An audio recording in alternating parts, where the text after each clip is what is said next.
Bonjour chers amis et bienvenue. Aujourd'hui nous allons faire une vidéo sur la Kabbale. Donc la Kabbale égyptienne. C'est quelque chose qui me tient à cœur personnellement. Je travaille dessus depuis un bon moment. Vous savez que je suis en train d'écrire un ouvrage sur la sagesse égyptienne en général, sur les concepts et sur la pratique bien sûr, et la pratique magique aussi. Donc pour toute proposition de système cohérent, il faut bien sûr aussi, en matière de magie cérémonielle, euh, partir sur des bases solides. Et donc cette vidéo s'intitule De l'arbre de vie au sycomore sacré. Alors pour ceux qui ne connaissent pas, donc très rapidement, parce qu'il faudrait des heures, voire des jours, voire des années pour expliquer ce que c'est que la Kabbale.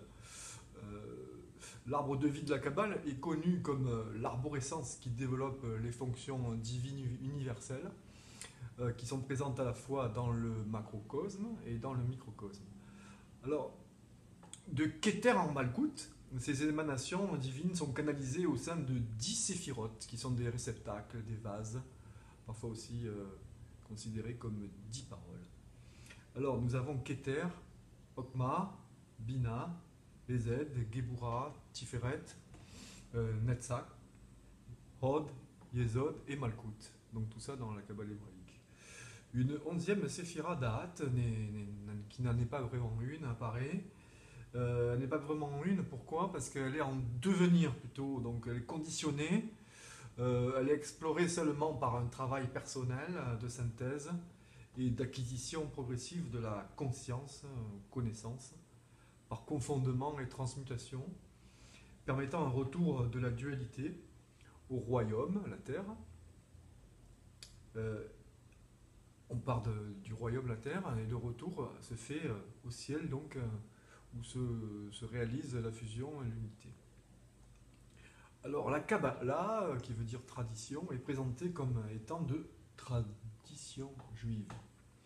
Cela est vrai au regard des écrits historiques de référence, à partir du IVe siècle après Jésus-Christ, puis surtout au XIIe siècle, au Moyen Âge, dans le sud de la France et l'Espagne notamment, et a été utilisé par les kabbalistes hébreux à travers des textes qui ont été écrits, le Sefer Raziel, le Sefer Razim et le Sefer Yetzira. Cependant,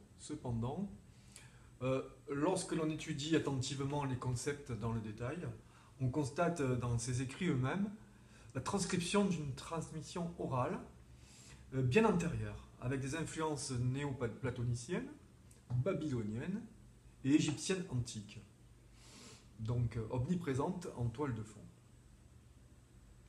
Concernant les influences égyptiennes sur les Hébreux, ce qui nous intéressera particulièrement ici, notons le Dieu au nom ineffable et caché, l'importance des noms, des portes, des gardiens, de la lumière, un Dieu à la fois un et multiple, masculin et féminin, Elohim, Yahou, Yahou chez les Égyptiens, on retrouve Yahou, il y avait la chute dans la matière et la possibilité du retour pour l'humain vers la source en travaillant sur soi, notamment sur les vertus et qualités, pour espérer inverser la tendance. La circoncision, la terre promise, le peuple élu, le déluge, la nuée, le souffle, l'urim et le tumim, la racine commune de nombreux mots, et enfin les cosmogonies et l'arbre de vie, ou arbre séphirotique. Voilà, nous y voilà. Euh, de l'arbre de vie aussi comore sacré. Donc, pour l'arbre séphirotique, les Égyptiens font régulièrement état aussi à un arbre sacré. C'est le sycomore qui donne la nourriture et la vie. Et à cet égard, on voit que la conception de Nout, qui est encore vierge, cela ne vous rappelle rien, se fait sous le sycomore interdit. Donc avec l'idée d'un arbre qui n'est pas accessible, qui est interdit. Dans les cosmogonies locales ou nationales qui ont été proposées au peuple égyptien, il faut citer les Énéades. Plusieurs auteurs récents ont tenté à partir d'elles, notamment celle d'Héliopolis, de chercher des correspondances et de retranscrire un arbre de vie purement égyptien. Cependant, après avoir étudié et médité moi-même longuement sur le sujet, je ne suis pas pleinement satisfait par les premiers essais, ces premiers essais et tentatives, qui ont au moins le mérite d'exister. Pour des raisons à la fois de logique, mais aussi de correspondance symbolique, d'intuition, et de respect surtout des fonctions et émanations divines universelles, telles que présentées bien sûr dans la Kabbale, mais surtout dans les textes égyptiens, textes des pyramides, textes des sarcophages, livres des morts, plutôt livres au sortir, du sortir au jour, et également toutes les sagesses égyptiennes, questions-réponses, de père à fils ou de maître à disciple que l'on rencontre, et les fonctions des nétérous. Souvent fort complexes, il est vrai, mais parfois apparemment contradictoires seulement. Alors aujourd'hui, je suis pleinement convaincu qu'il faut donner la primauté au triptyque Amon-Rapta et considérer le but ultime du parcours osirien sous l'aspect d'un éveil grâce à Horus et Maat. Alors c'est pourquoi, après avoir étudié de près cette problématique sur les plans théoriques et pratiques, je suis aujourd'hui en mesure de vous proposer un nouvel arbre que je vais à présent vous présenter. Il me semble en effet plus juste, car à la fois cohérent et fidèle aux correspondances diverses, logique au niveau des fonctions et respectueux de la symbolique et métaphysique égyptienne. Dans ma proposition, Amon, Amon, et l'être non-être, cher à René Guénon, le zéro métaphysique, Ein Sofor, qui n'est pas rien, mais au contraire le tout dans sa potentialité. Il est et demeure en dehors de l'arbre, car non manifesté. Esprit, intelligence pure. Mais il est fondamental de le mentionner pour la cohérence globale du système, car tout vient de lui. Il est le Père des dieux et donc aussi le Père de l'arbre, l'Esprit pur, la source originelle, celui qui donne la vie par le souffle. Le souffle, on retrouve cette idée de souffle qui est omniprésent dans la Kabbale hébraïque et la Kabbale pratique, et aussi tout ce qui est tséroufim. Alors, Keter est la séphira première sur l'arbre kabbalistique, celle qui est à la fois dans et hors de l'arbre.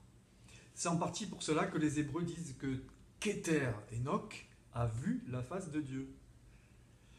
Par là, il faut comprendre qu'une partie regarde vers la source. L'autre, par le Tzimtzum, est la première impulsion de l'émanation, mais au niveau archétypal. C'est pourquoi il est dit que Keter est comme le soleil. Il éclaire le monde de sa lumière sans se tacher, sans se salir. Et on retrouve là le concept de Ra. Si Amon règne sur l'invisible, Ra est donc le premier néther de la manifestation, il est Keter.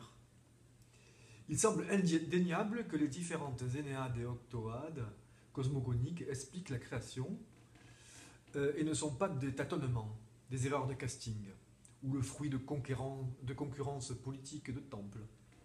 Mais derrière elles, tout en respectant les croyances populaires locales, on veut nous montrer l'importance et la primauté de trois acteurs majeurs, Amon, Ra et Ptah. Plus précisément, Dieu unique et trois en un, ce qui rappelle la Trinité chrétienne. Les Elohim des Hébreux, et en l'occurrence Amon-Ra et la Trinité divine égyptienne. Ouzer, c'est-à-dire Osiris, étant quant à lui le personnage central du devenir microcosmique, le symbole de tout humain qui doit stopper sa chute en Malkout et ressusciter du royaume des morts, c'est-à-dire sortir de sa mort spirituelle, afin de s'éveiller au sens initiatique du terme. Il n'y parviendra qu'avec l'aide de son fils Horus, qui est une émanation de Ra, et en appliquant bien sûr la Mat, qui est la fille de Ra. Notons aussi que les Nétérous sont tous fils d'eux, sœurs de ou épouses de Ra. Cela signifie aussi qu'ils en sont l'émanation. Et donc les représentations suivantes et inférieures de Ra dans l'arbre. Et in fine, issu du triptyque Amon-Ra-Ptah. Amon étant le père de tous, et Ptah jouant un rôle de leader bis, compréhensible de par sa position sur le sycomore sacré, ou arbre de vie séphirotique.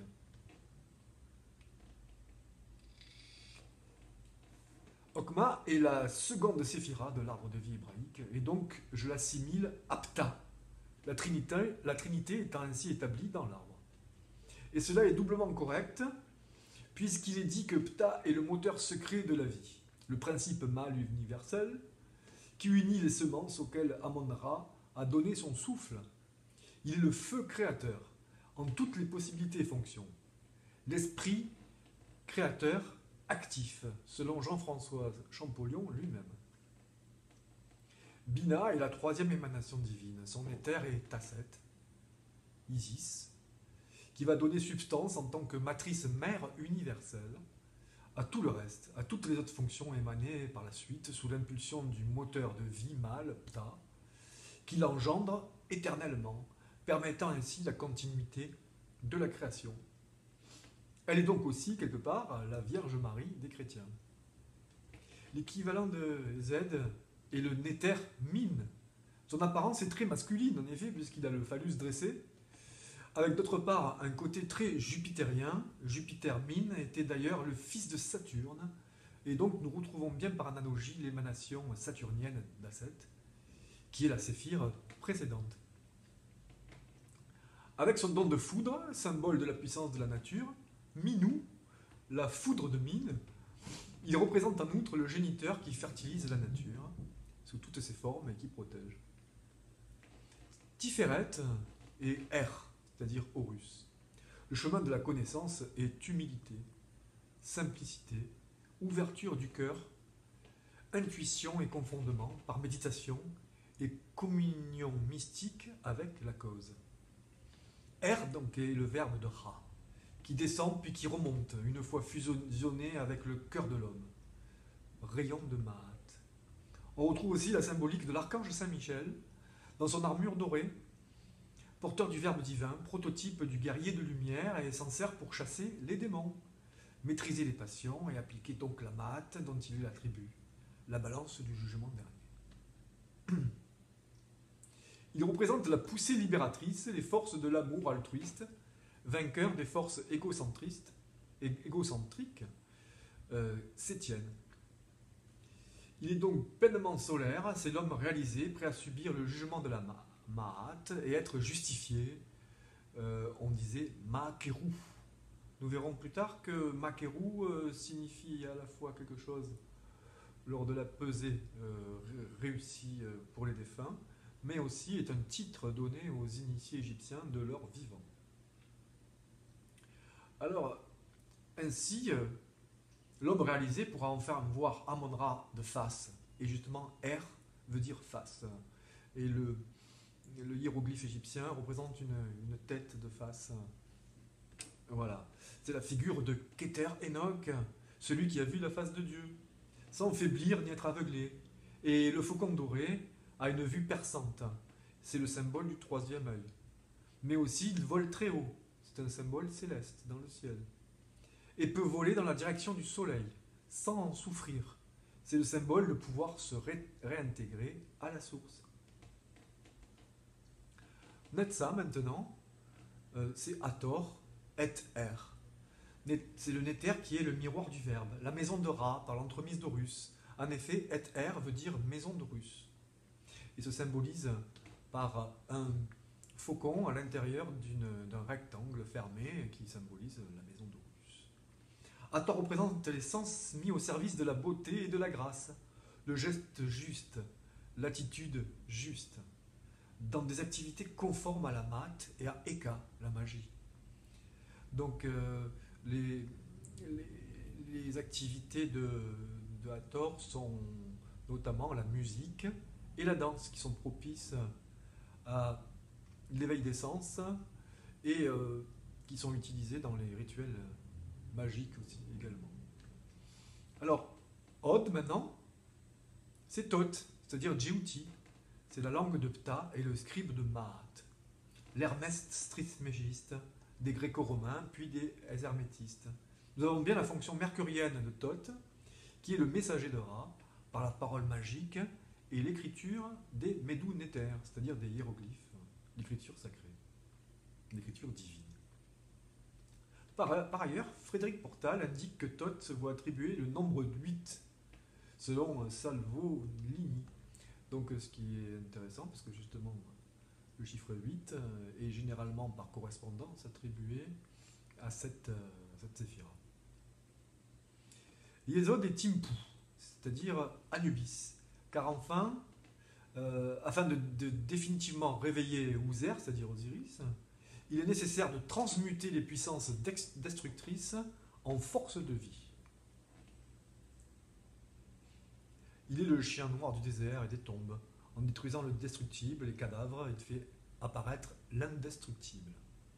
Anubis symbolise donc la digestion et a une sensibilité. Il y a la lune et le miroir du soleil. Il aide, avec Thoth, à franchir la terre par le haut, pour connaître l'astral, développer ses dons internes et initier, dans tous les sens du terme, la première impulsion vers le retour à la source, la première marche de l'échelle qui mène au ciel.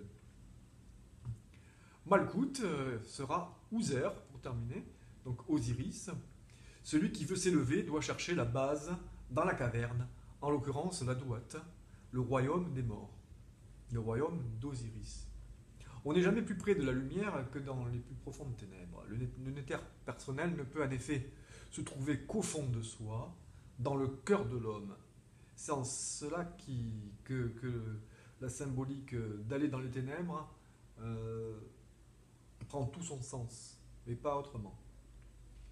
Prototype du Rédempteur en devenir, par l'entremise de son fils Horus, une fois les attributs mortels dégagés par Anubis, et la belle au bois dormant réveillée, il ne restera que ce qui est immortel, et ce cœur-centre sera alors visible, identifié, ainsi que notre mission, qui est de gravir l'échelle pour se libérer. Osiris est hier, Ra demain. Ainsi dispose le papyrus d'Ani dans son chapitre 17. Quant à Da'at, cette fameuse 11e séphira virtuelle sur l'arbre kabbalistique hébraïque, elle est représentée ici par le néther Ma'at, tout simplement, fille de Ra, car seule la recherche intérieure donne la connaissance. Et sans cela, cette séphira, ce vase, ce réceptacle, ne peut pas être activé.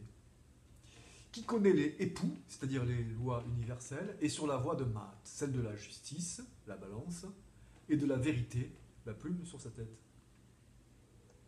Il faut avant cela donner son moi afin de connaître le soi, ce qui suppose maîtriser les symboles et analogies, y compris les nombres, l'astrologie et surtout appliquer ce que l'on connaît dans toutes les paroles et actes de sa vie terrestre, ce qui n'est pas très facile, sans quoi les portes des Champs-Élysées ne peuvent réellement s'ouvrir.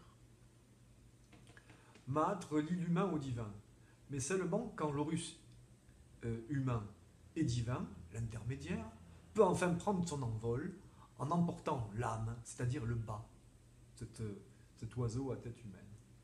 Une fois Ouzer définitivement réveillé, par ces deux cas unifiés, le cas terrestre, qui en se conformant à la mat, s'identifie, fusionne avec le cas spirituel ou cas divin.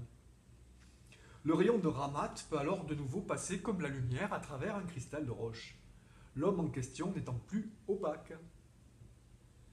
En résumé, nous avons donc Amon, qui est le zéro, hors de l'arbre, Ein Sophor, l'être non-être, le tout en potentialité.